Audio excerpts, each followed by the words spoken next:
Corona ভাইরাসের উৎস সম্পর্কে গবেষণা করতে যত দ্রুত সম্ভব চীন সফর করতে চায় বিশ্ব স্বাস্থ্য সংস্থা।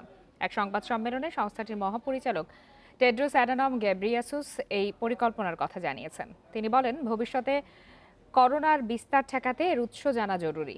গবেষকদের দলটি কবে নাগাদ চীনে যাবে তা এখনো পরিষ্কার নয়। বিশ্ব স্বাস্থ্য সংস্থা কয়েক মাস ধরেই চীনে আন্তর্জাতিক গবেষকদের একটি দল পাঠানোর পরিকল্পনা করছে। দেশটিতে কোন প্রাণী থেকে ভাইরাসটির উৎপত্তি ঘটেছে এবং কিভাবে মানুষে ছড়িয়েছে তা খতিয়ে দেখতে চায় সংস্থাটি। এর আগে জুলাই মাসে গবেষকদের একটি দল আন্তর্জাতিক তদন্তের প্রাথমিক ধাপ হিসাবে বেইজিং সফর করেছিল। বিশ্ব স্বাস্থ্য সংস্থার জরুরি বিভাগের প্রধান মাইকেল রায়ান বলেন, যত দ্রুত সম্ভব চীনে আন্তর্জাতিক গবেষক দল পাঠানোর আশা করা যাচ্ছে।